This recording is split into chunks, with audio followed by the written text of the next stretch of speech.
Assalamualaikum warahmatullahi wabarakatuh. Selamat sore Bapak dosen dan teman-teman semua. Perkenalkan, saya Rizmi Zaskia yang akan bertugas sebagai moderator dalam sesi presentasi kelompok kami pada mata kuliah Sistem Informasi Akuntansi. Hari ini kami akan mempresentasikan proyek akhir Sistem Informasi Akuntansi dengan judul Siklus Produksi PT Industri Jamu dan Farmasi Sido Muncul Tbk yang beranggotakan saya Rizmi Zaskia dan dua rekan saya Nurjana dan Nifa Nur Aisyah. Di bawah bimbingan dosen pengampu mata kuliah Sistem Informasi Akuntansi, Bapak Dr. Rino Dwi Putra SE MSI. Dalam presentasi ini, kami akan membahas bagaimana proses produksi dilakukan oleh PT Sido Muncul, sebuah perusahaan manufaktur herbal termuka di Indonesia. Kami akan mengulas 4 tahapan utama dalam siklus produksinya, yaitu yang pertama, produk desain, yang kedua, planning dan scheduling, yang ketiga, production operation, yang keempat, cost accounting. Kami juga akan membahas struktur organisasi perusahaan, sistem informasi yang digunakan, serta kelebihan dan kekurangan dari siklus akuntansinya. Tanpa berpanjang lebar, langsung saja saya persilahkan kepada rekan saya, Nurjana, untuk menyampaikan materi pertama. Assalamualaikum warahmatullahi wabarakatuh. Hari ini saya akan presentasikan profil singkat dari PT Industri Jamu dan Farmasi Sido Muncul Tbk serta struktur organisasinya. Untuk profil perusahaan PT Industri Jamu dan Farmasi Sido Muncul Tbk atau yang sering kita kenal dengan Sido Muncul. Ini adalah perusahaan yang bergerak di bidang industri, jamu dan juga farmasi. Sido Muncul merupakan produsen jamu terbesar dan termotren di Indonesia dengan pangsa pasar terbesar atau produk jamu tradisionalnya. Perusahaan ini berlokasi di Semarang, Jawa Tengah, tepatnya di Office Sido Muncul lantai 1 Gedung Hotel Tentram, Jalan Gajah Mada nomor 123 Semarang Tengah. Sido Muncul ini berdiri sejak tahun 1940 dan saat ini sudah menjadi perusahaan terbuka yang tercatat di Bursa Efek Indonesia. Dengan pengalaman panjang, Sido Muncul ini dikenal sebagai produsen produk-produk berkualitas tinggi yang sudah sangat dikenal masyarakat baik di Indonesia maupun di luar negeri tentunya. Beberapa produk utama Sido Muncul yang pasti sudah tidak asing lagi terdengar oleh kita. Yang pertama itu tolak angin sebagai obat herbal untuk mengatasi masuk angin. Yang kedua kuku bima energi, minuman energi. Yang ketiga alang dari kol untuk meredakan panas dalam. Serta produk lainnya seperti balsam, tolak angin, dan juga suplemen SM Prosta. Ragam produk ini menunjukkan bahwa komitmen Sido muncul untuk menyediakan solusi kesehatan berbahan alami kepada masyarakat.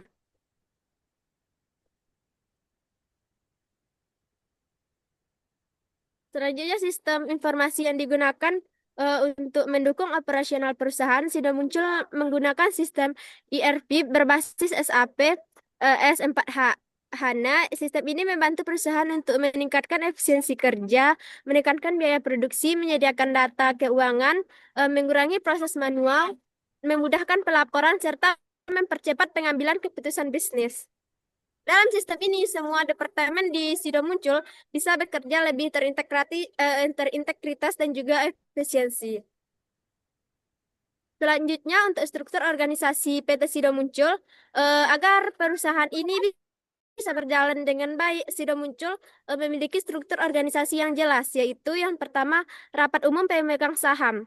Ini adalah kekuasaan tertinggi di perusahaan yang berwenang untuk mengangkat dan memberhentikan anggota Dewan Komisaris dan juga direksi, serta memutuskan hal-hal yang strategis. Yang kedua, di bawahnya ada Dewan Komisaris. Ini bertujuan untuk mengawasi kebijakan dan juga jalannya perusahaan, serta memberikan masukan kepada direksi. Dan yang ketiga, ada komite nominasi dan juga remunerasi. Ini mendukung Dewan Komisaris dalam urusan nominasi dan juga remunerasi bagi direksi dan juga karyawan. Selanjutnya ada komite audit. Ini memberikan pendapat kepada Dewan Komisaris tentang laporan dan juga direksi yang menelaah laporan keuangan. Kemudian yang kelima ada direksi. Ini bertanggung jawab penuh atas pengelolaan dan juga operasional perusahaan serta memastikan semuanya unit berjalan sesuai dengan tugasnya. Yang keenam ada direktur utama. Ini mengkoordinasikan seluruh kegiatan perusahaan, terutama yang berhubungan dengan ketenaga kerjaan dan juga peraturan internal. Yang ketujuh ada sekretaris perusahaan, yaitu membantu direksi dalam menerapkan tata kelola perusahaan yang baik, serta menjadi penghubung antara direksi, dewan komisaris, dan juga pihak luar. Yang kedelapan ada unit usaha strategis. Ini adalah unit bisnis yang independen di bawah perusahaan seperti unit obat herbal, minuman, unit obat farmasi, unit ekspektrasi, dan juga unit ekspor. Dan yang terakhir ada fungsi korporasi, terdiri dari bagian pemasaran, bagian keuangan, produksi, RD, bagian akuntansi, promosi logistik, dan juga bagian SDM.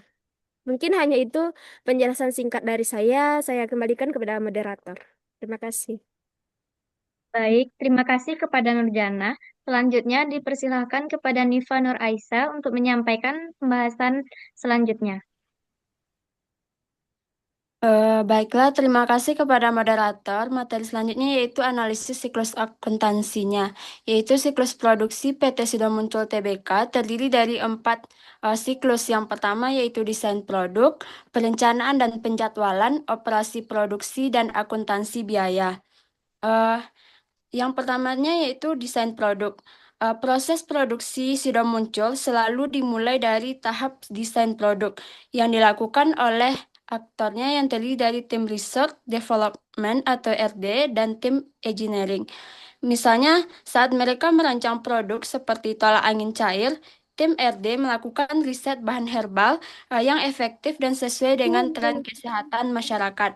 Dari riset itu, mereka akan membuat dokumen yang dinamakan Bill of Material atau BOM yang memuat bahan-bahan seperti jahe, daun mint, madu, dan sebagainya. Selain itu, mereka juga akan menyusun operation list, yaitu tahapan produksi lengkap, mulai dari pemilihan bahan, ekstraksi, hingga pengemasan. Kedua dokumen ini menjadi eh, pedoman bagi tim produksi nantinya. Jadi, bisa disimpulkan tahap ini adalah pondasi penting agar produk Sido Muncul bisa berjalan dengan inovatif, aman, dan laku di pasar. Selanjutnya yaitu perencanaan produksi. Tahap kedua dalam siklus produksi ini adalah perencanaan dan penjadwalan produksi yang diatur oleh divisi PPIC atau Production Planning and Inventory Control. Disinilah perusahaan menghitung berapa banyak produk yang harus diproduksi, kapan diproduksi, dan bahan baku apa saja yang harus tersedia. Misalnya, jika forecast menunjukkan lonjakan permintaan tolak angin saat musim hujan, maka PPIC lah yang akan menyesuaikan jadwal produksinya agar stok tetap aman. Sidang Muncul ini menggunakan MRP2 atau Manufacturing Resource Planning yang diintegrasikan dengan sistem ERP SAP. Jadi, kalau bahan baku di gudang kurang, sistem secara otomatis akan menerbitkan purchase requisition yang akan diproses oleh bagian purchasing. Dengan sistem ini, PT Sido Muncul dapat mencegah risiko seperti overproduction yang bikin barang numpuk atau under production yang bisa bikin kehabisan stok di pasaran. Yang ketiga yaitu operasi produksi. Yaitu selanjutnya yaitu operasi produksi, yaitu proses mengubah bahan baku menjadi produk jadi seperti tolak angin, kuku bima energi, dan lain sebagainya. Proses ini dilakukan di pabrik modern mereka di kawasan industri Sido Muncul Semarang dan biasanya terdiri dari beberapa langkah utama, yaitu yang pertama yaitu yang terdiri dari sortasi bahan baku, yaitu seperti memilih jahe atau daun mint yang kualitasnya sesuai dengan standar. Yang selanjutnya yaitu pencucian dan penggilingan untuk menjaga kebersihan dan daya tahan. Selanjutnya yaitu penggilingan dan pengayakan agar bahan menjadi lebih seragam, serta ekstraksi khusus untuk jamu cair seperti tolak angin menggunakan mesin ekstraksi otomatis, serta pembuatan produk akhir dan pengemasan dilakukan dengan mesin otomatis yang memakai standar farmasi modern. Nah, yang menarik di proses ini, Proses ini diawasi secara real-time menggunakan sistem SCADA atau Supervisory Control and Data Acquisition dan diawasi oleh tim Quality Control untuk memastikan setiap batch memenuhi standar mutu. Inilah alasan kenapa produk-produk sudah muncul bisa terjamin kualitasnya dan daya tahan lama di pasaran. Kemudian yang keempat yaitu akuntansi biaya produksinya, yaitu tahap terakhir dalam siklus produksi PT Sido Muncul ini adalah pencatatan biaya produksi yang dikelola oleh bagian akuntansi biaya dan keuangan. Semua biaya seperti bahan baku, tenaga kerja langsung, dan overhead pabriknya dicatat menggunakan modul akuntansi dalam sistem ERP SAP. Selanjutnya yaitu mengenai analisis permodelan sistem informasi, kami menggunakan flowchart. Dapat teman-teman lihat di layar, yaitu gambaran flowchart siklus produksi PT Sido Muncul Tbk. Pada kesempatan ini kami menggunakan flowchart siklus produksi yang digunakan di PT Industri Jamu dan Farmasi Sido Muncul Tbk. Flowchart ini menggambarkan alur proses bisnis dari tahap awal perencanaan produk hingga produk jadi siap disimpan atau dikirim ke konsumen. Sebelum masuk ke prosesnya, saya akan sedikit menjelaskan simbol-simbol yang digunakan dalam pembuatan flowchart tersebut. Simbol oval menandakan bahwa awal dan akhir dari sebuah proses. Yang kedua, simbol persegi panjang yang menunjukkan aktivitas atau proses kerja yang dilakukan. Yang ketiga yaitu simbol belah ketupat yang digunakan untuk pengambilan keputusan yang biasanya mengandung pertanyaan ya atau tidak. Dan panah menunjukkan alur data atau proses yang mengalir dari satu aktivitas ke aktivitas lainnya. Nah, penjelasan dari flowchart siklus produksi ini, yang pertama proses dimulai dari desain produk yang dilakukan oleh tim R&D dan engineering. Di sini mereka menyusun konsep produk baru yang akan dibuat. Setelah itu, dilanjutkan dengan pembuatan Bill of Material dan Operation List, yaitu daftar bahan baku dan langkah-langkah produksi yang dibutuhkan. Kemudian masuk ke tahap perencanaan dan penjadwalan produksi. Hasil perencanaannya dikirim ke tim PPIC, yaitu bagian yang mengatur ketersediaan bahan baku dan jadwal produksi. Nah, sebelum produksi berjalan, ada satu langkah penting, yaitu pengecekan stok bahan baku. Kalau stoknya cukup, maka proses produksi bisa langsung berjalan. Tapi kalau tidak cukup, maka tim PPIC akan membuat dokumen purchase requisition dan proses pembelian bahan baku dilakukan oleh bagian purchasing.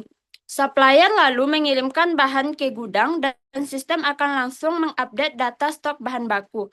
Setelah bahan tersedia, proses produksi mulai dijalankan yang terdiri dari beberapa tahap, yaitu sortasi bahan baku, pencucian, pengovenan, penyimpanan sementara, penggilingan dan pengayakan, ekstraksi, pembuatan produk akhir, dan pengemasan.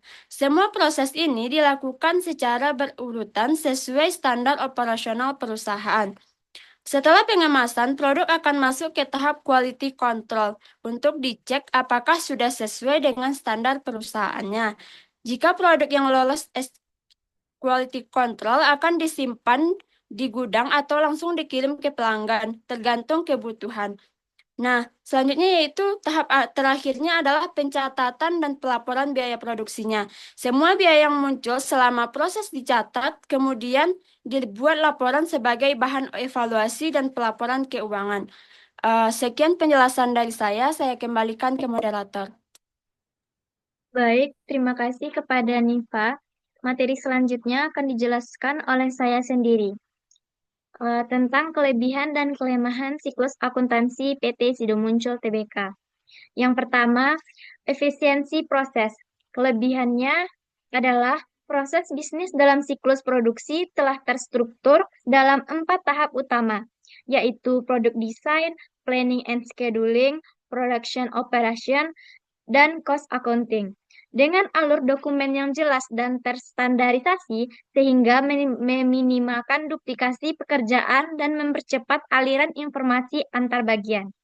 Yang kedua, penggunaan sistem informasi akuntansi dan sistem manufaktur terintegrasi mendukung otomatisasi jadwal produksi, pengendalian persediaan, serta pelacakan proses produksi secara real-time, yang meningkatkan efisiensi operasional dan mengurangi waktu proses. Kelemahannya, yang pertama, ketergantungan pada sistem digital dapat menyebabkan hambatan apabila terjadi gangguan teknis atau sistem mengalami downtime, sehingga proses produksi bisa terhambat.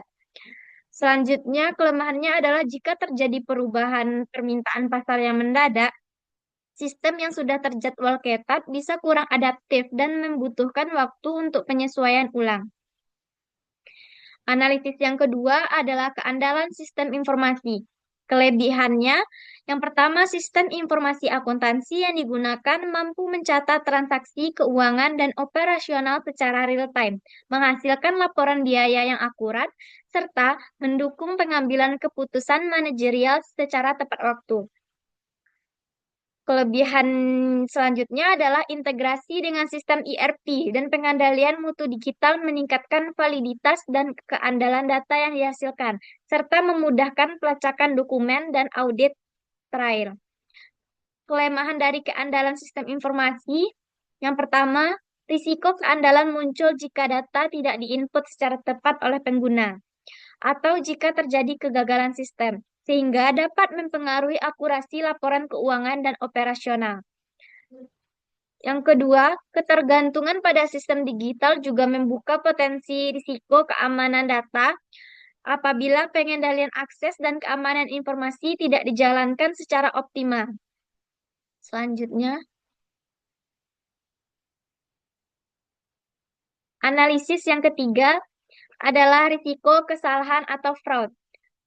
Kelebihannya adalah yang pertama adanya segregasi tugas yang jelas dan otorisasi dokumen di setiap tahap proses produksi membantu meminimalkan potensi kesalahan atau fraud. Karena setiap transaksi harus melewati beberapa level verifikasi dan persetujuan.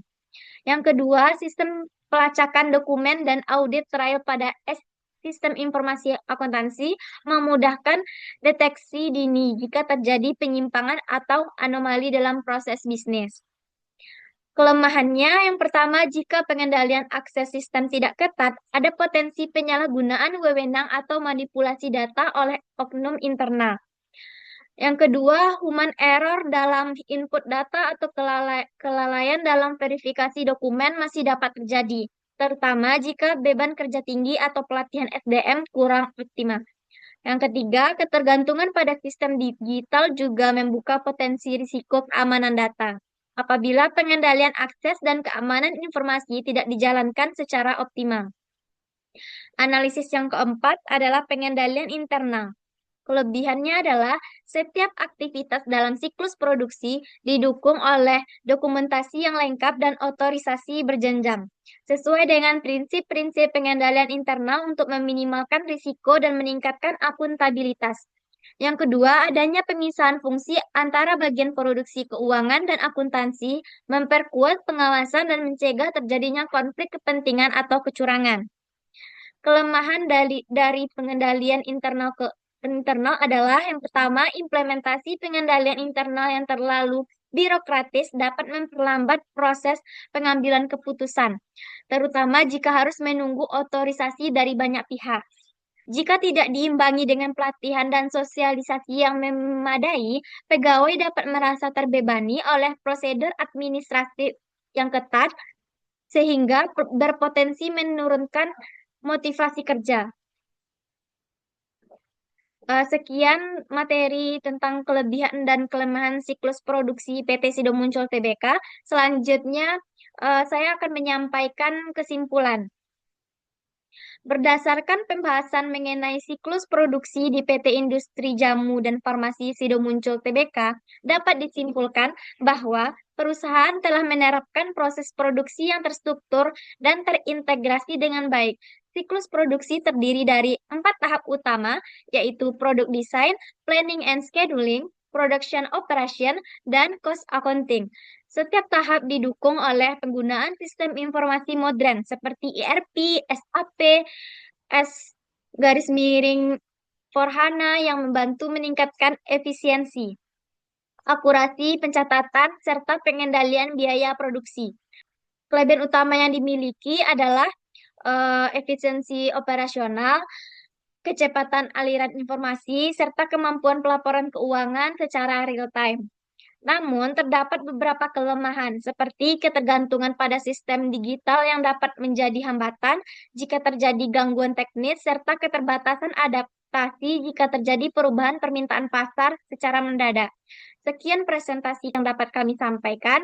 Jika ada kesalahan maupun kekurangan, mohon dimaafkan. Wassalamualaikum warahmatullahi wabarakatuh.